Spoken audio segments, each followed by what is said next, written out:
Écoutez, ce matin, nous, on continue notre série sur le livre de l'Ecclésiaste.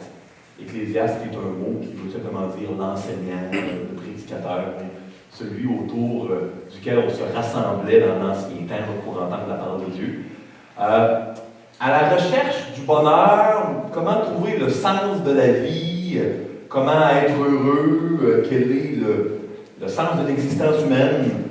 C'est toutes des étiquettes qu'on pourrait donner comme thème du livre de l'Ecclésiaste. Donc, c'est vraiment un livre qui s'intéresse au sens de la vie humaine. La vie humaine passe vite.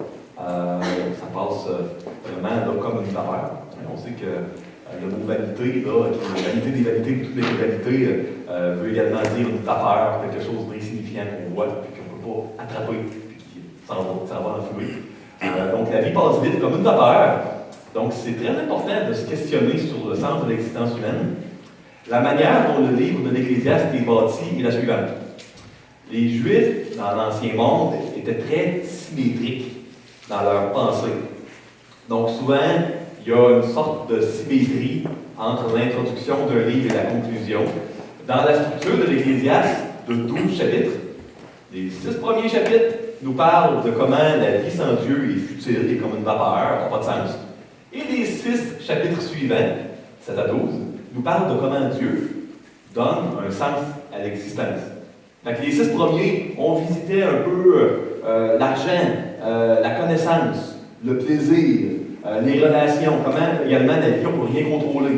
Puis comment tout ça sans Dieu, là, ça donne vraiment là, une insignifiance, une vanité, une futilité à la vie sans Dieu.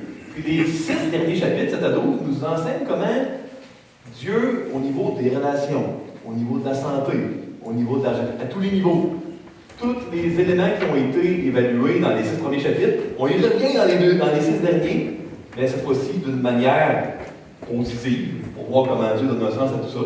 Donc, il y en a qui trouvent que le livre de l'Ecclésiaste est un livre cynique et négatif. Peut-être que ces gens-là ont arrêté de lire au chapitre 4 ou 5, puis on le sont tannés parce qu'on disait c'est juste du négatif, puis c'est déprimant, moi je vais arrêter ça là. Ah, vous auriez dû continuer jusqu'au chapitre 7, vous auriez vu que ça s'en vient, le meilleur reste à venir. Puis là, on est rendu à l'air, on est au chapitre 7 aujourd'hui. C'est merveilleux, on a fait les 6 premiers, et puis là, les 7 à 12, vous allez voir, là, c'est très, très encourageant ce qu'on va lire. J'ai intitulé le texte d'aujourd'hui, Ecclésiaste 7, la clé pour que la vie ait un sens, c'est de posséder la sagesse. La sagesse, c'est quoi? C'est rare quand même qu'on utilise là, le mot dans le langage commun de tous les jours. Dans la pensée biblique, la sagesse, c'est comment bien vivre. Vivre de la bonne manière dans le jour après jour, la vie de tous les jours, pour réussir sa vie. Fait que la sagesse demande 2 choses. De savoir c'est quoi le but de la vie, puis comment on applique ça dans le day-to-day, dans la vie de tous les jours, excusez l'anglicisme. Donc ça, c'est ça la sagesse dans la pensée hébraïque. Je vous donne un petit résumé des 12 chapitres là, du livre, et puis par la suite, on va avoir un mot de prière qu'on va plonger là, sans plus attendre. Donc ici, dans les... j'ai fait un petit résumé, là, on voyait que dans l'Ecclésiaste 1, c'était la vie n'avait pas de sens. 2, c'était comment dans nos accomplissements. Si Dieu n'existe pas, nos accomplissements n'ont pas de sens. On peut réussir à faire de bon ici-bas. Ecclésiaste 3, c'était comment notre vie, on n'a aucun contrôle sur absolument à peu près rien dans la vie ici-bas. 4, comment dans nos relations, on peut avoir des bonnes relations, mais on meurt, tout est oublié. Sans Dieu, ça ne nous avance pas à rien. L'argent, ça ne donne pas de bonheur. La sagesse populaire le sait bien, l'argent ne fait pas de bonheur, c'est un petit dicton qu'on connaît. On voit également, chapitre 6, le summum, si la vie n'a pas de sens, là c'était le plus négatif, c'était un peu le pinacle de tout ça, là. Si la vie n'a pas de sens, ça ne vaut pas la peine d'être vécu. Donc un mort né est avantageux sur quelqu'un qui vit une vie sans Dieu. C'est un peu cru, là. Je l'avais averti, il y avait eu un petit avertissement avant mon message. Contenu difficile à suivre. 7, on va voir aujourd'hui comment Dieu donne un sens à notre vie. Et puis par la suite, on va voir au chapitre 8 les injustices, les bonnes choses qu'on peut profiter, la folie. Puis on va voir différentes choses également qui touchent au vieillissement, là, puis à Dieu dans les chapitres 11 et 12. Avant de rentrer dans le vif du chapitre d'aujourd'hui, demandons à Dieu de rendre nos cœurs réceptifs pour que les paroles de vie que Dieu veut nous adresser par sa parole qui est vivante puissent trouver des cœurs réceptifs en nous ce matin. Prions s'il vous plaît. Seigneur Dieu, on est content d'être ici. Quel privilège on a eu de déclarer qui tu es, à quel point on t'aime, on veut te louer. Puis toute gloire t'appartient dans les chants tantôt. Réjouis mon cœur, Seigneur, de chanter qui tu es. Rends mon cœur réceptif. Utilise-moi pour amener le contenu du texte de la manière la plus fidèle possible ce matin. Et puis, merci pour ta présence. Merci de ton amour qui est si grand. On ne peut même pas comprendre de manière. Dans le nom de Jésus, on prie. Amen. Quand j'ai commencé à lire le chapitre 7 pour me préparer, puis je vous parle bien humblement, puis un peu candide là, ce matin. J'ai lu une première fois, puis je me disais, c'est quoi le thème? Bon, j'ai lu une deuxième fois attentivement, on va un peu dans l'hébreu. Puis honnêtement, après 4 fois que j'ai lu attentivement le thème, je n'exagère pas, 4 fois minimum. Je me disais, OK, je sais qu'Ecclésiaste, c'est sur la futilité de la vie, je sais qu'à partir du chapitre 7, on voit comment Dieu donne un sens à tout ça. J'avais de la misère à, excusez encore l'anglicisme, saisir, à un petit peu avoir approprier le texte, à pouvoir là, avoir une idée macro, une vue macro du texte. Donc, je me suis dit, on va voir, parce que c'est un poème, hein. Bon, c'est pas parce que c'est en français, mais si on le lisait dans l'original, dans les hébreux anciens, c'est un poème. Les 12 chapitres de l'Ecclésiaste, c'est 12 poèmes. Je vais aller voir les parallélismes. C'est quoi un parallélisme? C'est la manière dont on fait un poème en hébreu ancien. On amène des idées et puis on les ramène ensuite. Et puis, le cœur de chaque idée nous donne une idée du thème. Je vous ai fait un dessin, mais je ne sais pas si c'est à l'ordinateur, donc je ne ferai pas mal à vos plus ce matin, qui vous donne un peu une idée de la structure du texte. Pourquoi je vous montre ça? Parce que je veux que vous sachiez là, que quand vous avez un chapitre là, de 29 versets, puis que vous lisez ça, puis que vous dites c'est du chinois, je ne réussis pas à comprendre un peu là, le message du texte, la bonne manière de faire, on prend un commentaire biblique, si on a des langues, on va dans des langues, si on a Internet, des outils, il y a toutes sortes d'outils pour savoir c'est quoi le thème d'un chapitre. Ne terminez pas l'étude d'un chapitre de la Bible quand vous lisez la Bible sans savoir le thème du chapitre. Si vous ne connaissez pas le thème du chapitre, vous allez avoir de la difficulté à interpréter les passages difficiles. Vous allez voir, il y a un verset particulièrement difficile dans le chapitre. Si on ne connaît pas c'est quoi le thème, très difficile à interpréter. Mais quand on connaît le thème, pas besoin d'avoir de grandes connaissances bibliques. Quand on connaît le thème d'un chapitre, on peut interpréter toute la conséquence. Exemple un peu concret. Si j'écris une lettre d'amour à mon épouse, puis je lui dis, c'est écœurant comment je t'aime. Tu sais, là, durant toute la lettre, là, un longue lettre d'amour, je la vends, je fais à Saint-Valentin, puis je donne ses qualités, comment j'apprécie, puis je lui dis à un moment donné, quelque part dans la lettre, là, c'est écœurant comment je t'aime. Probablement qu'elle va interpréter ça positivement. Elle va dire, waouh, il m'aime vraiment beaucoup. Elle ne dira pas, c'est écœurant, ça l'écœure. Non, mais elle ne pense pas ça. Parce qu'elle va se fier au contexte. La Bible, c'est la même chose. C'est la même chose. C'est une lettre d'amour d'un certain point de vue que Dieu nous écrit. Puis si on veut comprendre un verset difficile, il faut avoir le thème. Puis si on a le thème, ça va bien aller. Il faut avoir le grec et l'hébreu. Si on a sur un lettre, mais pas besoin du tout. Donc, avec le thème, on peut comprendre les versets difficiles. Donc, voici la structure du texte. Donc, il y a 3 choses qui reviennent. Okay? On a, j'ai mis ça très originalement, ABC, ça aurait pu être mieux, mais bon. On a le jour de la mort et le jour de la naissance. Donc, on a ici la mort. On a ici la sagesse, et on a ici Dieu. On revient avec la mort, on revient avec la sagesse, et on revient avec Dieu. Fait que la mort, la sagesse, Dieu.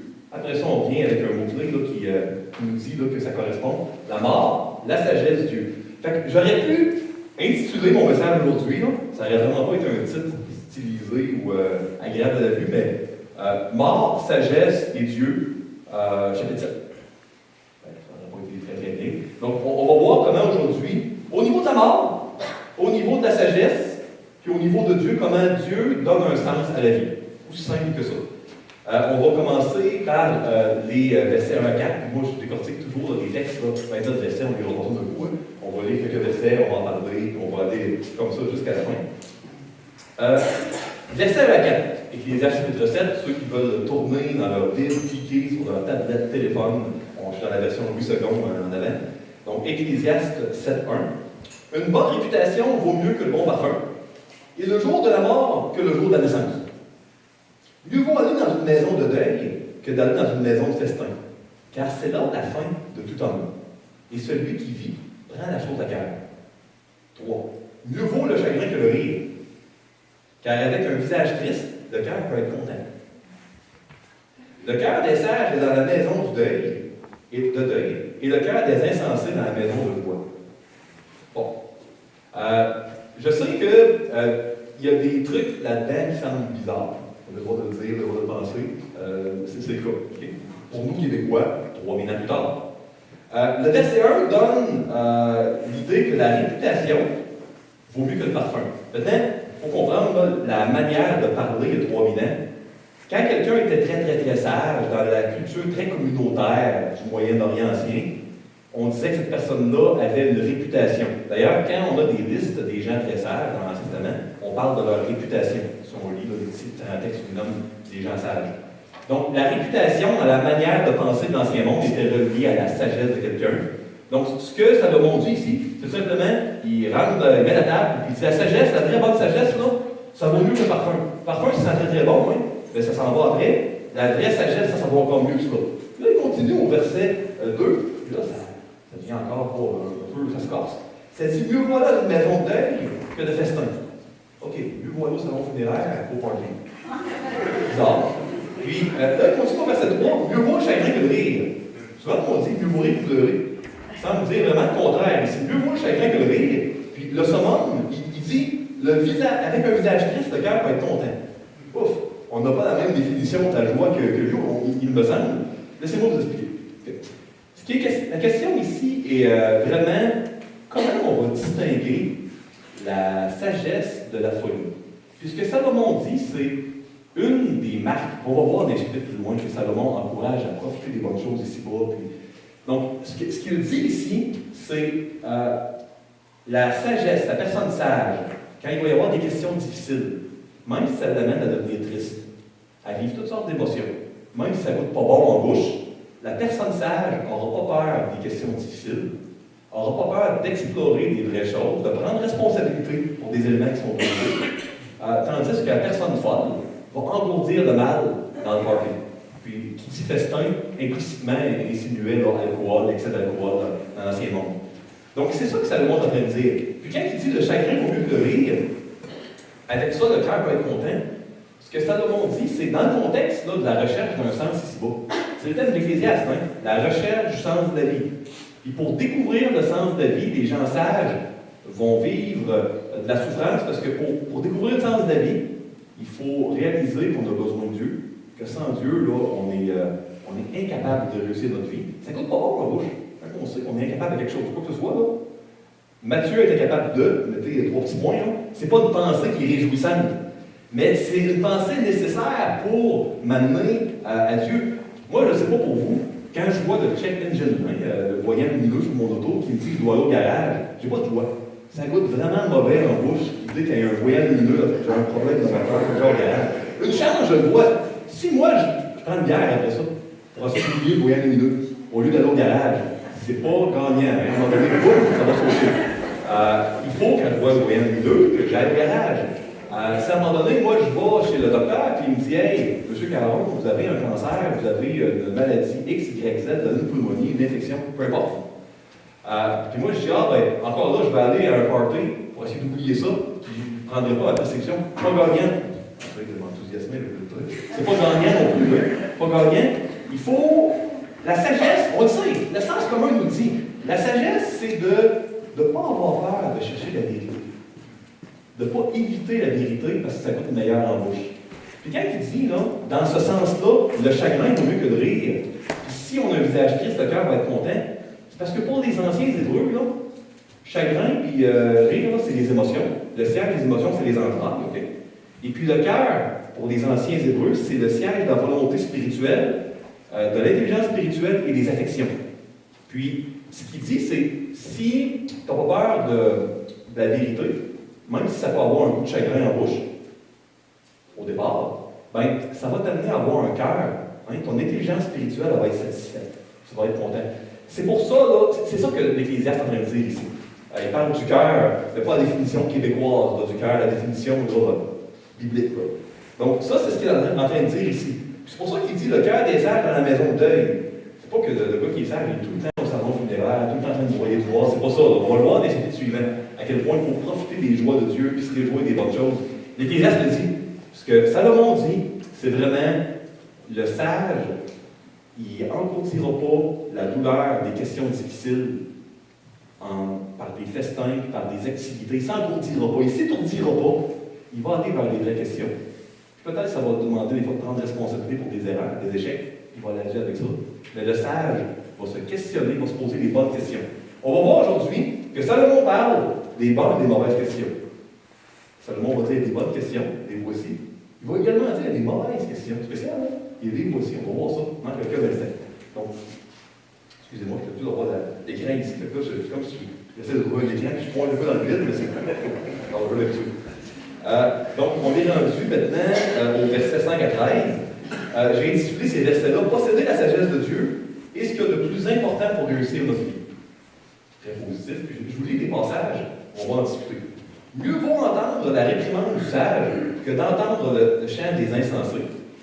Car comme le bruit des épines sous la chaudière, ainsi est le rire des insensés, c'est encore là une vanité. L'oppression rend insensé le sage et les présents corrompent le cœur. Mieux vaut la fin d'une chose que son commencement. Mieux vaut un esprit patient qu'un esprit hautain. Ne tarde pas ton esprit de vérité, car l'irritation repose dans le sein des insensés. Ne dis pas tout bien que les jours passés étaient meilleurs que ceux-ci, car ce n'est point par sagesse que tu mangeras. La sagesse vaut autant qu'un héritage, et même plus pour ceux qui voient le soleil, car à l'ombre de la sagesse, on est abrité comme à l'ombre de l'argent. Mais un avantage de la science, c'est que la sagesse fait vivre la personne. Regarde l'œuvre de Dieu, qui pourra redresser ce qu'il a pour eux. Donc, ici, le message, la sagesse de Dieu, là, ça va nous donner c'est quoi le sens de la vie, puis comment bien vivre dans chaque situation de la vie. C'est ça la clé pour que notre vie soit réussie et que la vie ait un sens. Puis, ici, ce que Salomon dit, c'est les paroles des insensés, même si c'est pas agréable à l'oreille. Puis on me dit, là, mettons, quand je vois le voyant lumineux dans mon auto, non, Mathieu, pas de problème, c'est une illusion d'optique. Puis peut-être la fatigue, il n'y a pas de voyant lumineux, pas besoin de garage, ça va aller. C'est agréable, non, tant mieux, tu sais, c'est pas besoin d'aller au garage, ça va coûter moins cher, perdre moins de temps. C'est agréable à l'oreille sur le coup, mais quand ça saute, c'est pas agréable. Surtout chez des passagers, qu'un accident, ça peut être tragique. C'est ça que Salomon veut dire. Avez-vous déjà connu quelqu'un, là, répondez pas oui en demandant non, c'est une question rhétorique ici. Avez-vous déjà connu quelqu'un qui vous dit tout le temps ce que vous voulez entendre? Hein? Exemple, vous avez un sport, peut-être vous êtes joueur de hockey, joueuse de hockey, vous avez eu la pire partie de votre vie, là. Vous avez fait, d'un point de vue sportif, un vrai fou de vous, une vraie faute de vous. Et puis là, vous demandez à cette personne-là comment ça a été, ben, parfait, c'est peut-être la meilleure partie. À chaque fois que je demande à cette personne-là, c'est la meilleure. Et mettons que c'est pas vrai. Ben, c'est sûr que c'est agréable sur le coup, à l'oreille. Tu sais, c'est pas évident. Ça, là, on va pas très très loin avec quelqu'un que ça va tout le temps bien, même quand ça va mal. Les athlètes olympiques qui gagnent des médailles olympiques, non? Je peux vous garantir que si vous les questionnez, vous lisez sur eux, là, leur coach, là, ils leur disent pas que ça va tout le temps bien. Souvent, ils sont très sévères, puis dès qu'il dit quelque chose qui ne va pas, ils vont le mentionner. Pas agréable dans la bouche pour l'athlète, mais ils savent que les résultats ils viennent comme ça. Ils viennent quand on n'évite pas la vérité, même quand elle n'est pas agréable. C'est pour ça que de se faire dire que ça va bien quand ça va mal, de se faire dire non, monsieur, vous n'avez pas de maladie, d'infection, de cancer quand on en a un, vous n'avez pas de problème de moteur quand vous en avez un, ben, c'est comme tu fais un feu là, en camping, tu as des ronces, des épines, c'est tout oui. Peut-être qu'on pourrait dire, nous autres, au Québec, des branches samoyens en dessous du magnet, au camping, on vit des épines, là. On n'a pas les mêmes arbustes qu'au Moyen-Orient. Mais, tu sais, ça fait du bruit, puis ça s'en va, puis ça donne rien un peu. Ben, c'est un peu la même chose avec les paroles agréables. C'est pas aidant du tout. Mais la réprimande du sage, ça vaut la peine.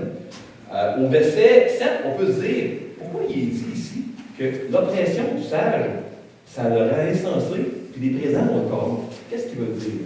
Là, ici, c'est intéressant de savoir la signification des mots hébreux. Quand il dit ici l'oppression du sage, on pourrait traduire le mot oppression par extorsion. Okay? Donc, c'est comme, la structure comme elle est écrite, c'est comme quand un sage va se mettre à extorquer de l'argent à quelqu'un. Okay? ça va le rendre fou. Ça va faire perdre le bon sens de comment réussir sa vie. Ça fait plus de sens. Puis les présents vont corrompre le cœur. Le mot, dans le fond, là, traduit par présent ici, pourrait être traduit par un pot de vin. Bribe. Fait que, effectivement, extorquer quelqu'un, là, si tu étais sage là-dedans, et que tu pensais bien réussir ta vie, bien vivre, il n'y a pas grand monde aussi qui vont dire le contraire. Hein, voler des gens, extorquer des gens, c'est pas bien vivre. Je pense pas que j'ai grand monde qui le dirait. Et des pots de vin. Au Québec, tu vois des gens qui diraient devant la caméra sur YouTube que les pots de vin sont bons et vont nous aider à réussir notre vie. Ben non, on sait, la sagesse populaire, c'est au Québec, ce que ça le monde dit 3000 ans. Des pots de vin, ça va corrompre ton cœur, puis accepte une enveloppe brune à l'ouvrage, puis la deuxième va venir, puis c'est une roue. Puis on le sait, ça. C'est rien de nouveau. Intéressant que Salomon avait dit il y a 3000 ans. On aurait peut-être dû au Québec lire les Estaments. C'est correct. Quand on continue ici, intéressant, hein, ça dit mieux vaut la fin que son commencement. Ça parle tout le temps de la mort. La mort vaut mieux que la naissance, la fin que le commencement. Ce que Salomon veut dire, c'est facile de commencer quelque chose. Tout le monde peut commencer quelque chose. Hein, vous pourriez dire, là, demain matin, moi, je vais partir une compagnie informatique qui va dépasser Microsoft Piano, de très loin. Vous pouvez commencer cette compagnie-là. Probablement que la fin ne sera pas comme ça vous décourager Apple ou Microsoft. Ce serait surprenant statistiquement. Mais vous pourriez commencer. Commencer, c'est facile.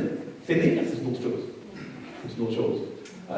Il y a toutes sortes de choses qu'on peut commencer, mais c'est vraiment la fin qui va nous dire si la personne a réussi. C'est pas à la naissance de quelqu'un qu'on va savoir si la vie de la personne est réussie. Tristement, c'est à sa mort. Ah, au Québec, on est poli, on n'aime pas ça le négatif, pour son nom funéraire, c'est bien rare là, que la personne va se dire, hey, cette personne-là a gâché sa vie, puis c'est tellement méchant. On essaie d'être le plus poli possible, puis même que la personne n'était vraiment pas une bonne personne, mais on essaie de trouver du positif, puis de l'enrober. Mais ultimement, c'est à la fin de la vie de quelqu'un qu'on peut observer sa vie, puis dire si elle a vécu une vie qu'on devrait ressembler. Ça, c'est la réalité. C'est des choses plus difficiles que Salomon dit dans son livre ici. On voit au verset 10 une parole assez forte, même à partir de 9. Ne hâte pas de t'irriter. T'irriter, c'est ce qu'on appelle. Ne te hâte pas de t'irriter, parce que l'irritation, c'est dans le 5 au centre des insensés. Oh, fait que quand je m'irrite au niveau des choses de la vie, Dieu est en train de me dire que c'est de la folie. Hey, c'est assez cru. Je vous dis, Salomon est cru. Ben là, il est décédé, absolument, on a un respect des gens qui ont décédé ce qu'ils disent, on peut pas. Ça va, il est prominent. Mais c'est assez cru ce qu'il dit. De la même manière que la vie sans Dieu, Salomon dit que c'est mieux d'éviter d'être mordé. Salomon dit que quand on s'irrite parce que les affaires ne se passent pas comme on veut, la colère, c'est quand on sent l'injustice. Quand nous, on dit, hey, Dieu n'a pas raison de permettre telle ou telle affaire, puis je ne suis pas d'accord avec lui, puis là, je m'irrite, puis je rumine ça. Salomon dit ce qu'on ne voudrait probablement pas dire, ce que moi je ne voudrais pas vous dire, et il dit que c'est une folie, spirituellement. Ce n'est pas la sagesse, c'est au centre de la folie. Donc, c'est ce qu'il dit. Maintenant, au verset 10, il mentionne, dis pas non plus que les jours passés étaient meilleurs que ceux-ci. C'est pas par sagesse que tu demandes ça. Quand tu vis dans le passé, là, puis de te questionner sur le passé, des choses que tu ne peux pas changer, ça fait partie des questions qu'il ne faudrait pas se poser. Fait qu'il y a des bonnes questions au niveau de nos échecs, au niveau du sens de la vie qu'on doit se poser, on ne va pas les éviter, même si ça ne va pas toujours bon en bouche. Mais des questions où tu dis, hey, dans le passé, pourquoi telle ou telle chose est arrivée? Ça, c'est des questions quand tu n'as pas de pouvoir. C'est vraiment le thème ici. Dieu, là, pourquoi t'es irrité sur que tu as été né comme ça, avec le corps que tu as, puis avec les circonstances dans le pays que tu es né? Tu peux t'irriter, tu aurais voulu peut-être naître ailleurs, avoir un corps différent, mais regarde, c'est Dieu. On n'est pas Dieu. On ne peut pas rien changer. On n'a pas la capacité de changer ça. Fait que ça, tout le monde, c'est pas la sagesse de s'irriter tout ça. Ça vient, c'est de la folie. Il dit également que c'est assez intéressant de se poser des questions sur des choses qu'on ne peut pas changer de son bonne. Je pense qu'on est d'accord avec ça. Si quelqu'un viendrait vous voir après la réunion, vous poser la question, vous direz, vous prendrez quelqu'un avec la personne, vous direz, moi, malheureusement, c'est ça, mes parents m'ont abandonné en jeune âge. Madame la là. Ils ont écrit une lettre disant que s'ils m'ont abandonné, c'est parce qu'ils n'aimaient pas.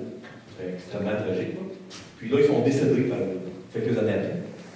Vous posez des questions sur le pourquoi de l'abandon, puis est-ce que c'était vraiment qu'ils ne vous aimaient pas, ou c'était d'autres choses, puis à quel degré, puis comment. Si, hypothétiquement, les parents sont morts, puis tous ceux qui les connaissaient sont morts, dans une catastrophe naturelle, là, vous avez vraiment la lettre, puis vous posez des questions. Vous ne pouvez rien changer. La majorité des psychologues que telle personne consulterait dirait, peu importe la religion du psychologue, dirait, ben écoute, tu ne peux pas changer à ça, on utiliserait une terminologie un peu du genre, il faut tourner la page, il faut passer à d'autres choses, il faut que tu le positif. Il y a toutes sortes de manières de dire, dans le fond, là, pose-toi pas ces questions-là.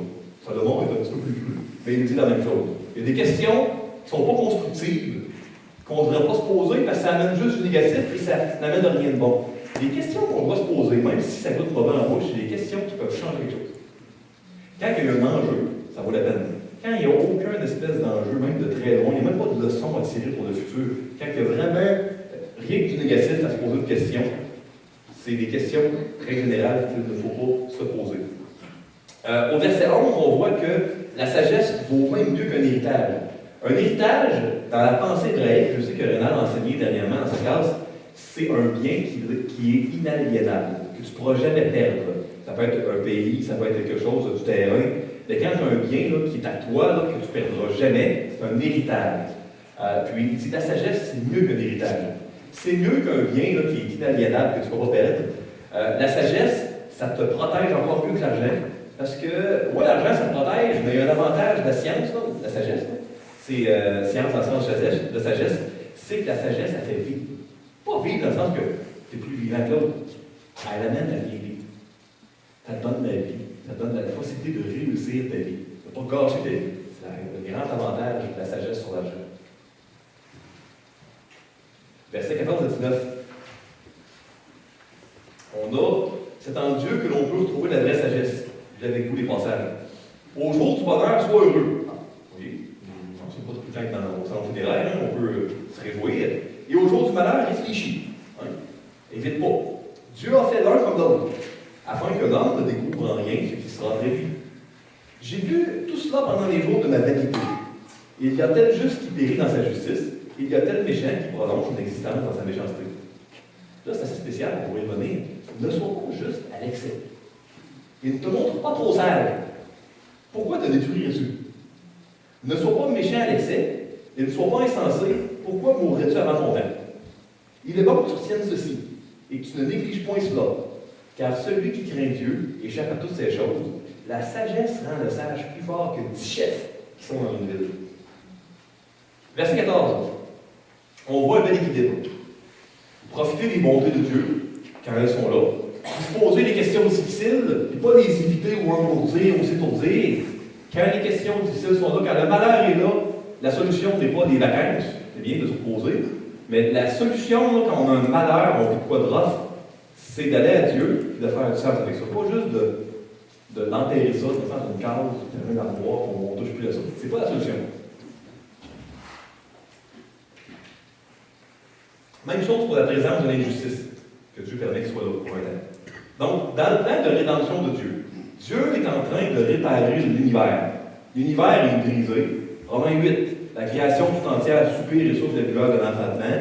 Et ce n'est pas elle seulement, mais nous aussi qui avons les prémices de l'esprit, nous aussi nous soupirons nous-mêmes en attendant l'adoption et la rédemption de notre corps. Romains 8. Donc, la création tout entière est brisée. Dieu est en train de la réparer. Rédemption, ça veut dire prendre de quoi à partir de la destruction. Ça veut dire réparer. C'est ça la rédemption. Dieu est en train de réparer. Ah, c'est plus long qu'on le voudrait. Mais Pierre nous dit, regarde, pour Dieu, c'est une journée se combinant, tout ça. Il va prendre de bon temps. Son temps à lui. Mais Dieu est en train de réparer l'univers. Donc, d'ici à ce qu'il l'aille réparé, dans le plan de Dieu, il va y avoir des journées de bonheur et de malheur. C'est pas que Dieu prend plaisir au malheur. Il ne prend pas plaisir à l'injustice, mais dans le plan de Dieu, là, il y a présence d'injustice et de malheur.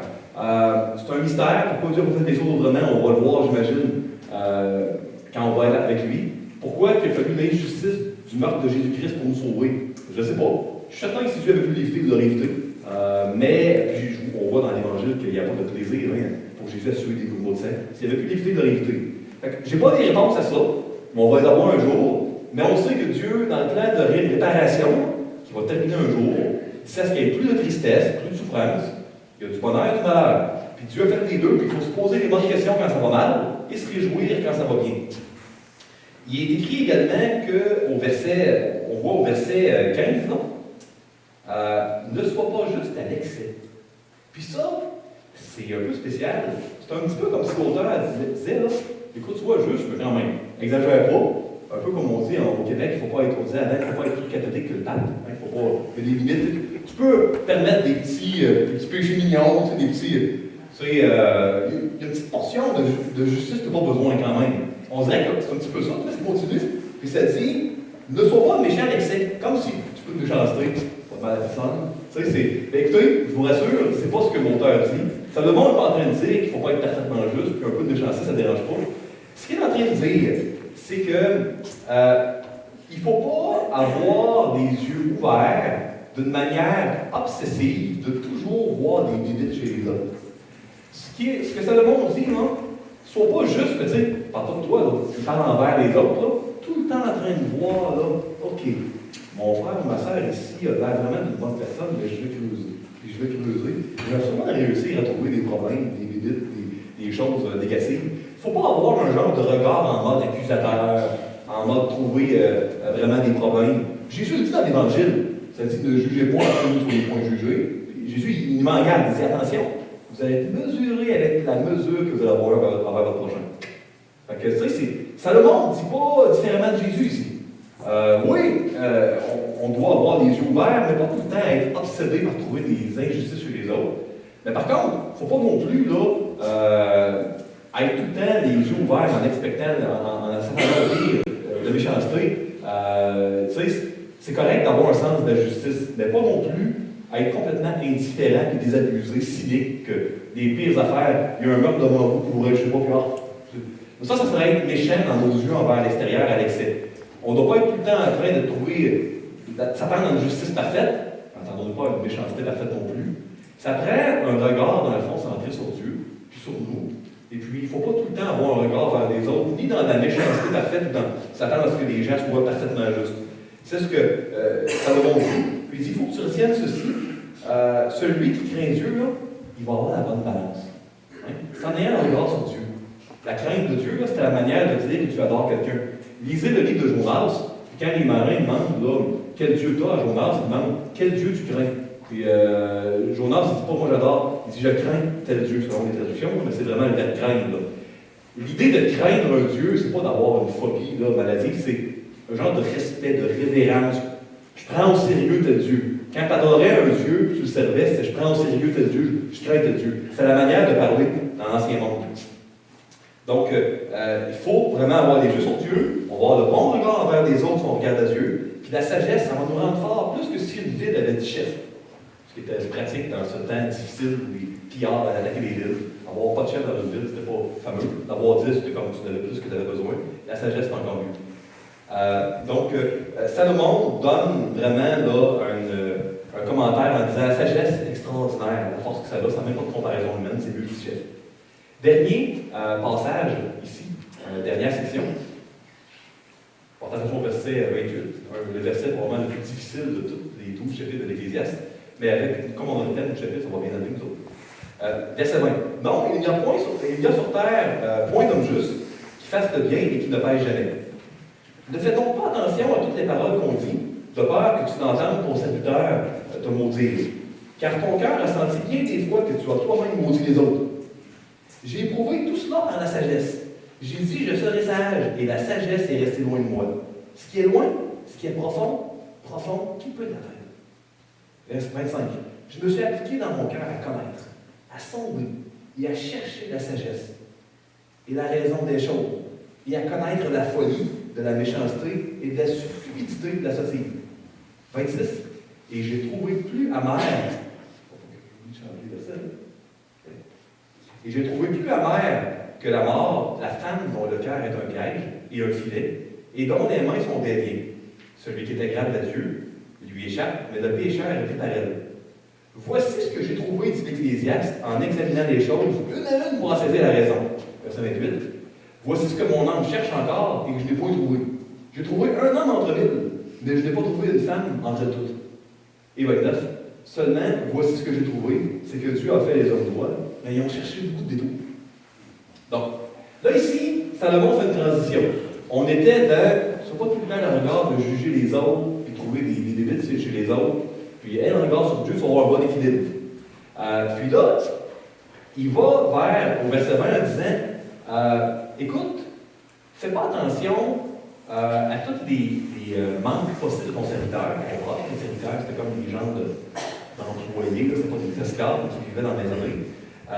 Sont pas à l'affût de la moindre erreur ou la moindre parole qui dit oui, m'as-tu manqué de respect, qu'est-ce qu'il a voulu dire, qu'est-ce que tu pensais quand il a dit cela. Ils sont pas trop à l'affût de ça, parce que dans le fond, dans ton cœur, même si c'était le pire, puis qu'il manquait de respect, tu as probablement fait aussi pire que lui, ou aussi pour moi, dans ton cœur, tu lui as manqué de respect à un moment donné.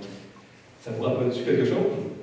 Même chose que je disais tantôt, Jésus n'est pas jugé, puis qu'on est tous dans le même bateau, puis que regarde pas à la paille dans l'œil de mon frère, quand tu as une poutre dans la sienne. Bon, il y a un contexte. À l'interprétation de ce verset-là, c'est quoi la poutre, qu'est-ce que Jésus voulait dire? Je n'ai pas le temps de rentrer ce matin. Puis ça le montre vraiment, à partir du verset 23, il dit la sagesse chez les hommes ne sera jamais retrouvée. Ah, mes femmes, du moins. Parce que Salomon, il dit, non? J'ai cherché, puis on le voit durant 6 chapitres, là, s'il y avait un homme sage, c'était bien Salomon, puis intelligent, mais avec la meilleure bonne foi du monde, il a essayé d'évaluer pas juste le positif, là, mais le négatif, cherchait à comprendre la sottise, la stupidité, la folie. Il a sondé, il a essayé de connaître tout ça, il n'a pas réussi. Il n'a pas réussi en lui-même à trouver la sagesse. Puis là, au verset 28, c'est là que ça se corse. Il dit, dans le fond, j'ai cherché, au début en moi-même, puis là, au verset 28, chez les autres, puis j'ai trouvé un homme entre mille qui était sage, digne de ce nom, si on lit la version second 21, mais j'ai pas trouvé une femme digne de ce nom. Là, tu te dis, aïe, si c'est sexiste, si c'est misogyne de la part de Salomon de dire ça, voyons donc, voir s'il n'y a pas de femme digne de ce nom, voir s'il n'y a pas une égalité, une équité là-dedans. Permettez-moi de vous expliquer. On doit toujours interpréter un texte dans son contexte. C'est qui a écrit les Proverbes? Salomon. Qui a écrit Proverbe 31? Qui, sur un chapitre, là, vendre la femme vertueuse, la femme qui est sage, comment ça donne énormément de valeur? Salomon. Puis c'est pas juste moi qui le comprends de même. Dans le canon juif, l'ordre des livres hébraïques anciens, qu'est-ce qui vient après les Proverbes? C'est Ruth, qui personnifie, dans la pensée juive, la femme de Proverbe 31. Puis qui a écrit le Cantique des Cantiques? Dont l'héroïne, dans le fond, est la Sulamite, qui, elle, vraiment enseigne la sagesse par rapport à l'amour, puis les pièges qu'on peut tomber au niveau de l'amour. Puis le vilain, dans le Cantique des Cantiques, c'est Salomon, en passant, qui, lui, voudra avoir la Sulamite dans son harem. Puis une vie d'harem est considérée comme étant la folie. Et puis finalement, elle a choisi le berger, puis c'est une histoire d'amour, etc. Puis là, elle, c'est une femme sage. Fait que, si on se fie à Proverbe 31, au Cantique des Cantiques, où Salomon c'était lui-même le vilain, il le fait souvent avec Salomon, souvenez-vous Ecclésiaste 5, quand l'Ecclésiaste parle du vieux roi fou, puis que le jeune roi sage va hériter de tout ça, c'est le genre de petite parenthèse. Salomon se plaisait dans tout ce qu'il a écrit, à faire des petites parenthèses personnelles où il parlait de sa propre expérience. Là, il parle dans Ecclésiaste 5 de lui, puis Jéroboam, qui a tout raflé après. Dans Proverbe, il y a des petites insides. Dans l'Ecclésiaste, il y en a, dans le Cantique des Cantiques, il y en a. C'est la manière dont Salomon faisait, puis quand il fait des insides, il parle tout le temps de lui comme négativement. C'est soit le vilain, il parle de ses erreurs. Ça a beaucoup de style, ce que Salomon a écrit, là. Et puis, Salomon est en train de dire, là, c'est qu'il s'aperçoit, là, que non seulement il n'a pas trouvé la sagesse entre les mains, malgré tous ses efforts, mais dans tous les gens qu'il a connus, là, il n'a pas réussi à trouver des gens sages. Puis, présentement, Salomon, non, de la même manière qu'il s'est mis le vilain dans le Cantique des Cantiques en disant Salomon voulait avoir la Sulamite dans le harem, et elle refusait de préférer le vrai amour du berger. Ben, dans le fond, là, il s'est bien ici aussi, Salomon avait des femmes. Dieu avait dit tu vas avoir une femme en jardin Genèse 2, c'était une femme. Il y en a pris 1000. Fait que, tu sais, la vie de harem, non? Cantique des Cantiques, chapitre 1 et chapitre 2, c'était la vie qu'il ne fallait pas avoir. Une femme sage, comme la Sulamite, n'ira pas dans le harem avec 999 autres femmes. Je suis certain que toutes les femmes ici vont être d'accord avec moi. La vie de harem, c'est pas la vie sage, on n'ira pas devenir la 10e femme dans un harem. Tout le monde est d'accord ici, mesdames? Bien. Donc, c'est pas la vie sage d'aller dans un harem. Ben, lui, à 1000 femmes, il ne va pas avoir le temps d'en voir un autre que ses 1000. J'ai pas de misère à croire qu'il n'a pas trouvé de sage. Il dit en Cantique des Cantiques, aller dans le harem, c'est pas la sagesse pour une femme. Donc, Salomon, dans le fond, il s'est mis dans une situation où il n'y avait pas de femme sage. Il n'est pas en train d'accuser, comme on pourrait le dire un peu avec une genre de pensée féministe. Lisez le Proverbe 31, lisez le Cantique des Cantiques. Quand Salomon parle de lui et ses expériences, il parle de lui négativement. À chaque fois, pratiquement. Chaque fois que j'ai en tête, il parle tout le temps de lui négativement. Il partage son échec ici. Son échec à avoir bien agi avec le sexe opposé. Comment lui, il n'a pas trouvé la sagesse en lui-même, il a échoué. Il n'a pas réussi à la trouver à travers des femmes, parce qu'il n'a pas fait la bonne affaire. Et puis, il n'a pas réussi à la trouver vraiment à travers des hommes.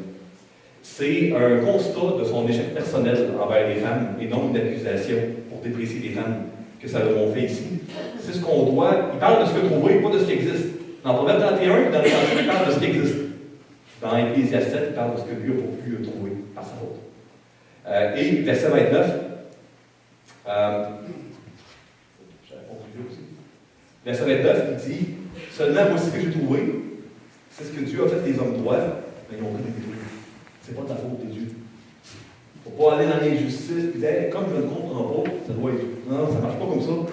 C'est pas parce qu'on ne comprend pas quelque chose que c'est mal. Vous savez, un enfant, ça ne comprend pas pourquoi on va désinfecter une plaie, peut-être mettre du peroxyde ou les enfants qu'on amenait pour qu'il y ait des vaccins. Ils ne comprenaient pas pourquoi l'infirmière, tu sais, leur donner un vaccin, ça pleurait, mais c'était pour leur bien. C'est pas parce qu'ils ne comprenaient pas que c'était pas bon. Vous comprenez? Donc, c'est pas parce qu'on ne comprend pas ce que notre Père Céleste fait que c'est pas bon, comme nos enfants. Donc, nous, c'est pas de la faute de Dieu si on a pris des détours, parce que Dieu nous a créé pour. C'est dans le jardin d'Éden, non? Adam et Ève. Conclusion. Phil. Première conclusion.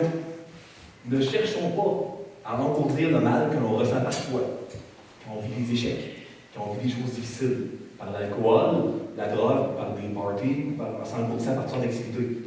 Il ne faut pas éviter d'explorer nos échecs, les difficultés de notre souffrance, parce que c'est pour ça qu'on peut faire avancer dans la vie. Juste tasser les choses. Tasser le check engine spirituel tel qu'il s'allume dans notre vie. On ne doit pas faire ça. C'est facile d'éviter de toucher à ce qui est difficile, de mettre dans une boîte, c'est pas ce que la sagesse. 2, la vie a un sens uniquement dans la sagesse, qui est l'habilité à bien vivre. La vie n'a pas de sens sinon. Conclusion numéro 3, la sagesse, elle ne se trouve pas nulle part chez les humains. Elle ne se trouve pas dans Salomon, elle ne se trouve pas chez ses proches. Elle ne se trouve pas en moi, elle ne se trouve pas en vous, elle ne se trouve pas dans vos proches. Elle se trouve uniquement dans celui qui a créé la vie, Dieu. Puis le point le plus important que je vais vous ramener avec vous cette semaine. On a tous besoin d'un sauveur, un sauveur sage, qui va venir nous sauver de notre folie. Puis notre culture, qui est axée sur l'évitement de la douleur et de la recherche du plaisir. Que Dieu nous rencontre, nous bénisse, nous montre à quel point il veut nous donner sa sagesse cette semaine. Amen.